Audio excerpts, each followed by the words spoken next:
Namaste, my beautiful people. Today we have another Zen Talk. Today we have our powerful guest, Gabriel y Maldonado. We're gonna have healing gems and hands. Gems. Make sure you follow us on all the socials and all the cool stuff. He's gonna come right in at 10 a.m. on the dot. So super excited. This will be the official first Zen Talk here. So this is gonna be amazing. Let's just wait 1 second for him to join.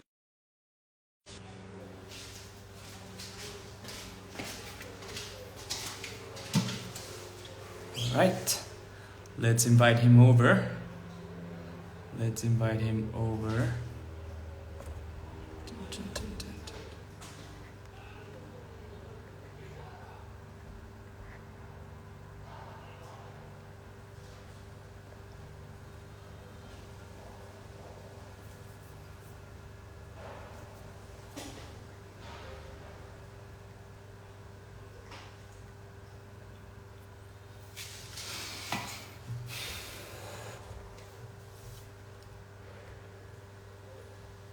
So just a brief introduction. What is the Zen Talks? It's a space for collaboration, creation, talking with other coaches, with other beautiful people, merging artists and wonderful things together. So I'm super excited. If you want to participate in one of our Zen Talks, just message me with the word Zen.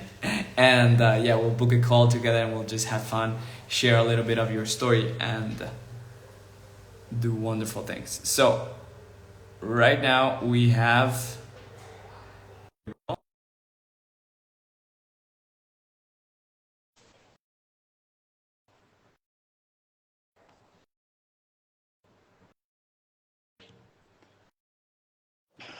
okay, there you go. Hey brother. What's going on, man? How you been? How's it going? Great man, great. Super excited to have you. You're the official first Zen Talk of the year. Let's go. Dun. Man, I'm super excited to be the first one, but more excited for your journey ahead with these Zen Talks, brother. Yes, brother. As you know, this is gonna be just the space of collaboration, creation with other artists, with other wonderful people that I've met along the way, because everyone has the space to shine in their own way. And that's why it's super important that we just give ourselves the opportunity to connect and meet these wonderful people. So let's jump right in. Uh, Uh, Gabriel, I met you just recently back in October. One of a really powerful experience. you could say that. You could say that again, twice, One, three more times, and louder, because that experience was yes, crazy. Bridge and Extreme by Preston and Alexi was literally one of the best experiences that I've personally experienced so far. That's opened me up to so many possibilities. So super excited on that part. But going back to you, it's I when I first met you, you sounded like a really big personality, and you are a big personality. Like you're a connector. You're someone that told me that is you have the power of connecting people together and making many things happen in all the ways. Yeah. So I'm super blessed by that. You also have like the consulting business, and you're also really good with healing your hands. So I want you to have a little of space of sharing your story, how you came to be. You're also a veteran, so tell your story and let other people know about you. Yeah, thanks, brother. Thank you so much. And hello, Stacy. She's a beautiful friend from Yes. Extreme and Bridge. But yes, I originally from Connecticut, first generation. My parents are from Peru and Puerto Rico, and I grew up in the Connecticut area. Very different kind of people here, and just over the years, um, something was up. I I got bullied growing up. All the trauma stuff that different people kind of go through. Then joined the military. That taught me amazing things, but also more packed on trauma, which was which was fantastic. Which then drove me to become an alcoholic, be very negative, low vibration, just not really caring about life to the point of even thinking about taking my own life. So just a couple years ago, I finally wanted to break free from all of that. I got so tired. I hit rock bottom. I was broke, didn't have a place, just, homeless and overweight, just unhappy, just overall just not in a good place. And then I found meditation, I found plant medicine, I found breath work, and then I found these amazing workshops, especially the one by Preston and Alexi. At that point, I had gone to Burning Man, really learned a lot about myself, went to a couple Dr. Joe Dispenza meditation week-long events, and done a bunch of plant medicine, bufo, ayahuasca, MDMA therapy, ketamine therapy. And man, I thought I had done a lot of work on myself, but going to Preston's event and Alexi's event, that like really pulled up. Like if you're thinking about your trauma being weed, I was just cutting the weeds. I wasn't destroying them. I wasn't getting rid of them, and pulling them up at that event basically like showed me, hey, this is really how you're showing up in life. This is all coming back from childhood traumas, and I thought I was working on them, and I really I was really scratching at the layer. So I'm glad we met at that event. You taught me a lot. We were in the group together, and I saw how powerful you were, and you didn't see how powerful you were, and it was beautiful seeing your growth from where you started to where you ended at the end, and look at you now. And you just seem even bigger, even your smile is even brighter and it was already pretty bright back then. So super excited to be chatting with you right now, man. It's a pleasure, brother. It's a pleasure. So let's dive into that. What is trauma for you right now? What will be the definition of trauma that you give it? It's mind, body, spirit. If I get into a car accident, I'm physically gonna have trauma in my everywhere where I got damaged. So the seatbelt, the airbag, all of that is creating physical trauma. But then there's emotional trauma of all the emotions that are flooding, all the drugs that are getting released into your body as you're dealing with that. And then later on in life, that could show up. Somebody could touch you here or give you a massage, and those emotions, that feeling will come back, and you're just kind of there again. You're feeling it, and that's trauma for me. It's having something that your body's just not strong enough to deal with. You're not able to like kind of allow it to happen. You allow it to get stuck somewhere in your body, in your mind, in your soul, and then it just latches in there until you get triggered in the future, which we got triggered a lot at extreme, and um, you just get triggered to the point where it comes back up again, and that's your body saying, hey, here's a trauma again. Let's finally allow the emotions to go through and let it go. Don't hold on to it.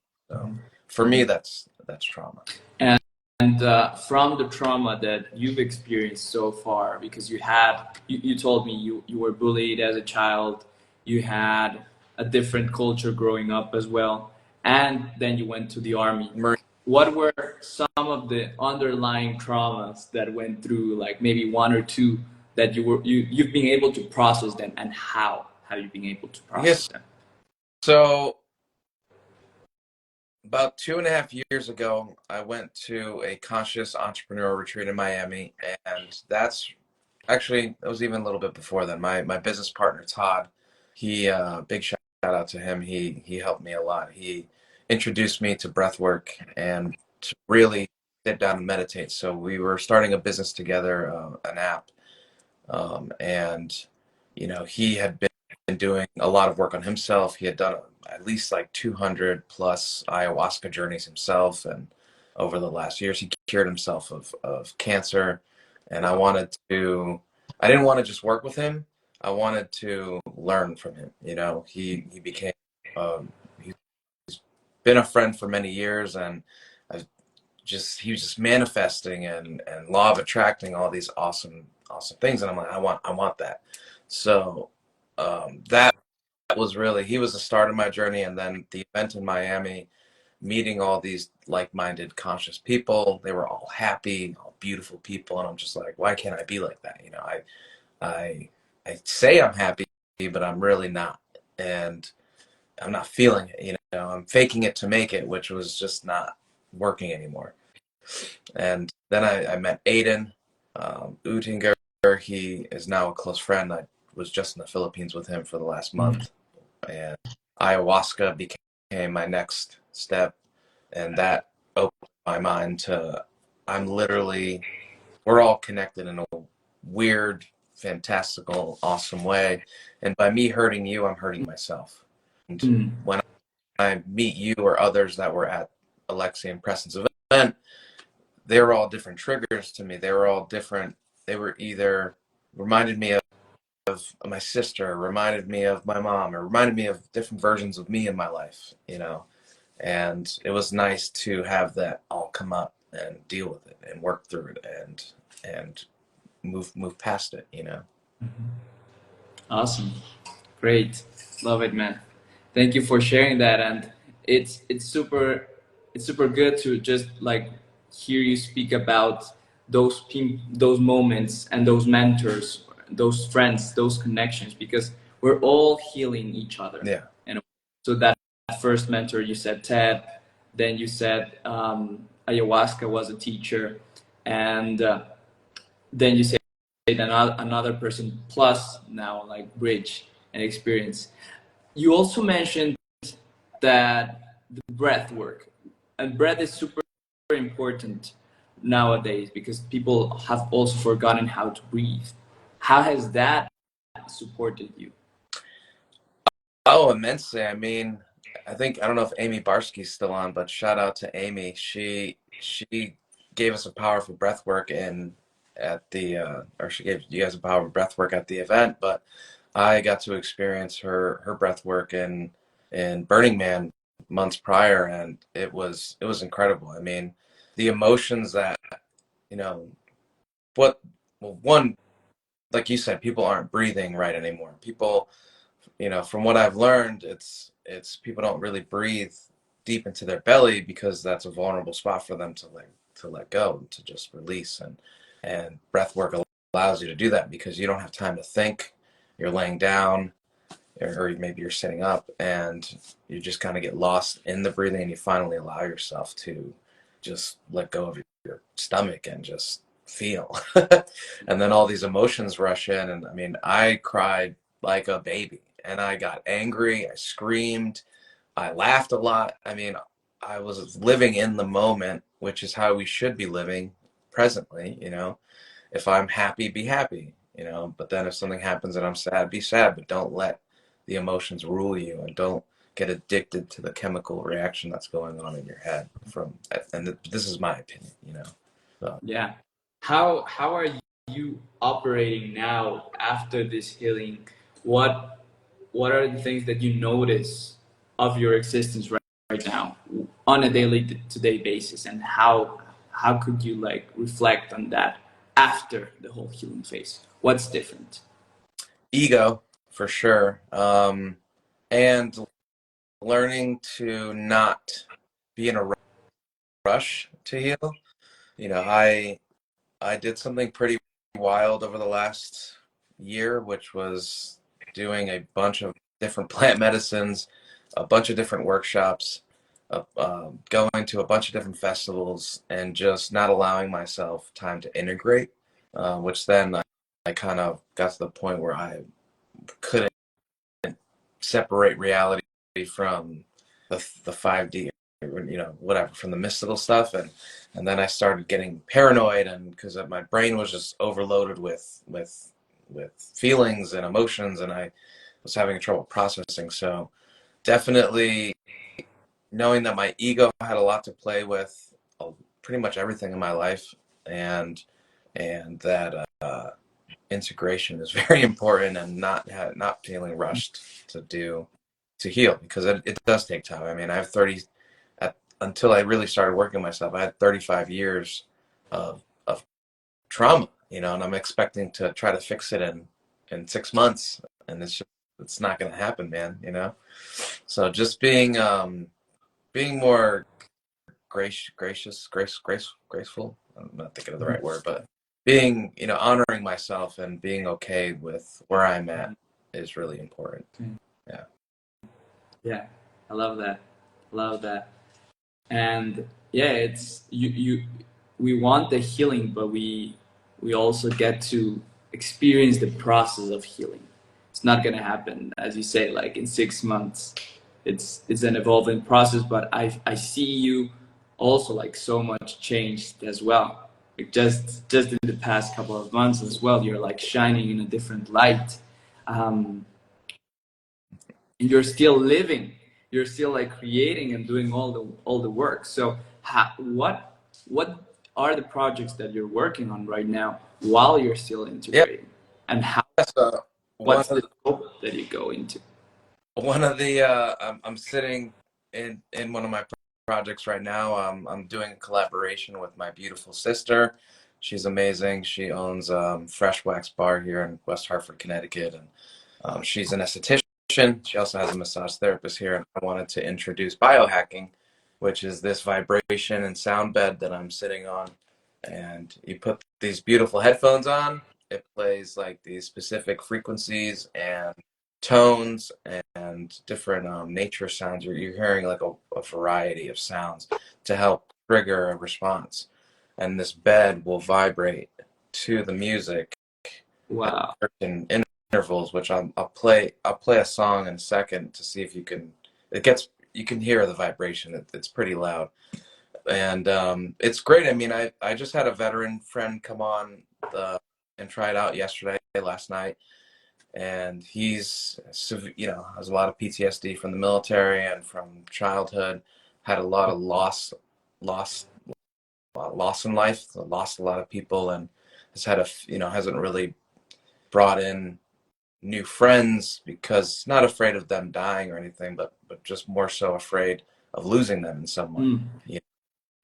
So he's got that fear of loss. And for the first time, he said he got on this thing. I only put him on for 20 minutes. 20 minutes. And he said I could hear him guttural, like deep breathe for the first time. And he's like, this is the first time I actually like breathed into my lower belly, which, as you know from what we learned, is how we should be breathing, in through our nose and deep, deep, deep into our belly. And he's like, and then after that, he was all zenned out. He wasn't looking over his shoulder, wondering, who was around him. He even just now, I texted him and he was like, I feel chills still from yesterday. So this is something I want to introduce not only to just veterans, but to anybody. I've had a lot of my sister's clients come try it out and they loved it. Some people have had like some pretty intense emotional releases, just crying, and they're like, I'm not a crier. And I don't know where all this came from. Others had some mystical experiences. They saw colors. Some saw yellow, some saw purple and lavender, and even smelled lavender Mm. Wow. because of, Wow. I mean, I won't get too much into this, but everything's at a certain frequency and Uh-huh. vibration. Everything. You're vibrating at where you're vibrating. I am food. The desk, this bed, light vibrates at a certain vibration or frequency, and we can use that to help heal people, heal cells, heal things. Meditation is powerful for that. Sound baths are powerful for that because they're sending vibrations and they're helping trigger an emotional response. So So explain a little more, how does that specific bed work? Because you're saying it's not just audio, it's not just the vibrations that the bed is moving, but how can that work like in a bigger scale, or is just like one to one? right now I have this 1-to-1, but I plan on getting more of these beds and doing a group experience where maybe a family maybe they want to work on something. So sitting down with each person, setting intentions or finding out what their goals are, like, hey, what are what are you feeling right now? Which a lot of people come in, they have sore muscles or surgery pain and then afterwards they're like, I don't know where my pain went. I had a cold. I don't know where my cold went. And I want to, if I can do that one-on-one, what can I do with a group? What can I Mhm. do with introducing VR headsets into this and having a kaleidoscope where the kaleidoscope is doing certain things to trigger certain responses, but then even going further and putting positive affirmations so your subconscious can read that. You are powerful, you are beautiful, you are worthy. All these positive things that we should be hearing, especially like growing up, that a lot of people don't hear, to help rewire your brain in a positive way. So, And I love how this like starts to tie it back again because you're trying to touch all of the senses. Again, like going back to the body, like how can you heal the body through all the multiple senses to achieve this like holistic healing? And they're gonna bring your the VR for the next session, so get ready. yeah, that's shout out to Robert.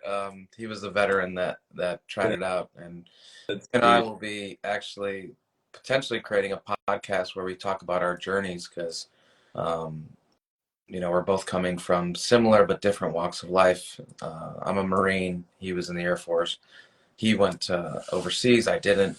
So it's just um, different and same avenues that we want to start tracking and Mhm. show how this, working the Holy Trinity in my mind is mind, body, soul.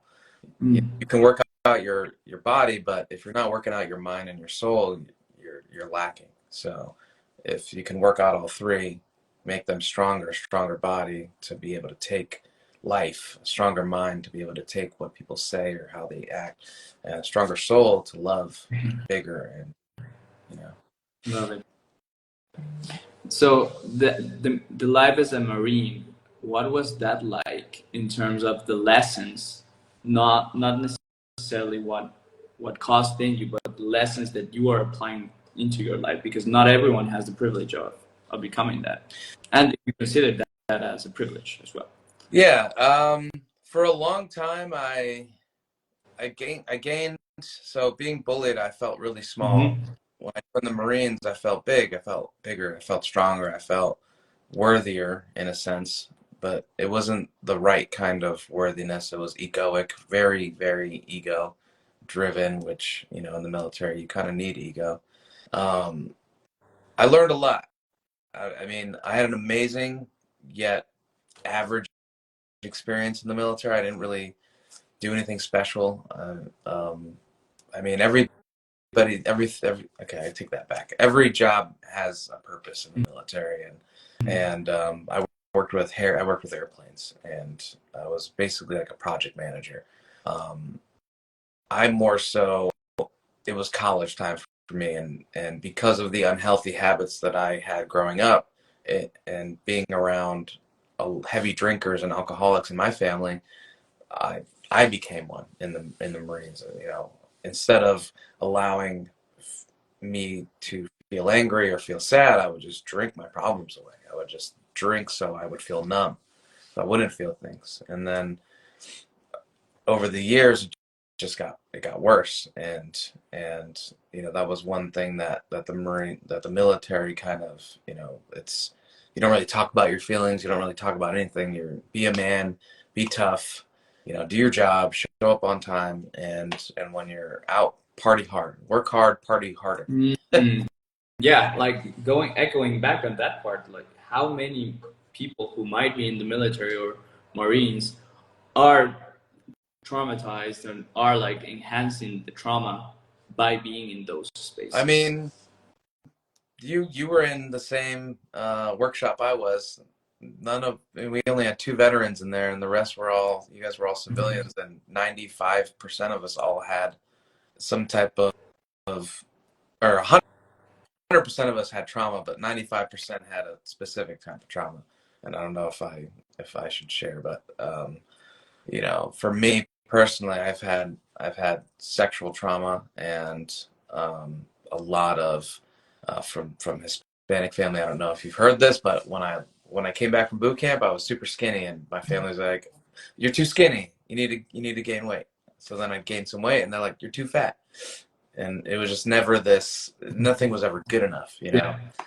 So that was what enhanced from my childhood in the military. In boot camp, nothing you do is good enough, you know. But it tweaked more of like a, all right, that's a challenge, but underneath it was like, damn, I'm still not good enough.